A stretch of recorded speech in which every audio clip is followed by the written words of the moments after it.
47 दिनों में कैसे परिपक्व हुए आकाश आनंद, मजबूरी या रणनीति, मायावती की पॉलिटिक्स समझिए। आकाश आनंद फिर बने मायावती के उत्तराधिकारी। रविवार को उत्तर प्रदेश की राजनीति से बड़ी खबर आई। मायावती ने अपने भतीजे आकाश आनंद को एक बार फिर अपना उत्तराधिकारी घोषित कर दिया।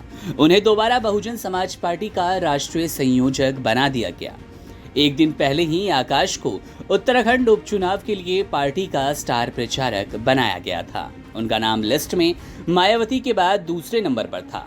मायावती ने रविवार को लखनऊ में बसपा के सभी प्रदेश प्रमुखों के साथ समीक्षा बैठक की, जिसमें आकाश आनंद भी मौजूद थे।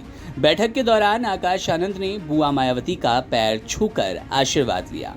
यूपी की पूर्व मुख्यमंत्री मायावती ने भतीजे के सिर पर प्यार से हाथ रखकर दुलारा और पीठ थपथपाई।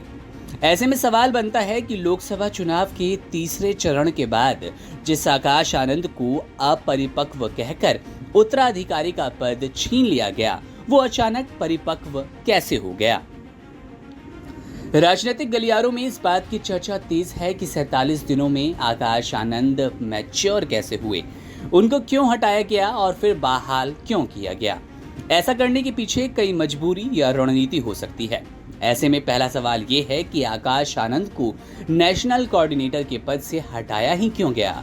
इसमें 3-4 बड़े कारण हैं, जिसमें पहला नगीना में रावण पर सीधा हमला, दूसरा सीतापुर में भड़काऊ भाषण, तीसरा मनाही के बाद भी प्रचार, वहीं चौथा यूपी में सक्रियता और पांचवा कारण रहा आकाश की आक्रामकता। यहाँ दूसरा सवाल ये बनता है कि अब आकाश की वापसी के मायने क्या है। पार्टी सूत्रों का कहना है कि आकाश की वापसी तो होनी ही थी। लोकसभा चुनाव के बाद प्रमुख पदाधिकारियों ने कोऑर्डिनेटरों से उनका फीडबैक लिया। उसमें ये बात सामने आई कि आकाश को चुनाव के बीच से हटाने में ज्यादा नुकसान हुआ।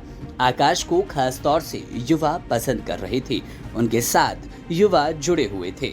मायावती के अलावा पहले की तरह अब बीएसपी के पास बड़े चेहरे नहीं हैं, बड़े नाम नहीं हैं। ऐसे में आकाश वो चेहरा हो सकता है जो खास तौर से कांग्रेस में राहुल और प्रियंका गांधी साथ हैं और एसपी में अखिलेश जैसे चेहरे हैं, तो आकाश उन सब के बीच सबसे युवा चेहरा रह सकते हैं। उनके साथ युवा जुड़ेंगे, लंबे वक्त तक चेहरा बीएसपी का बनाए रहेंगे।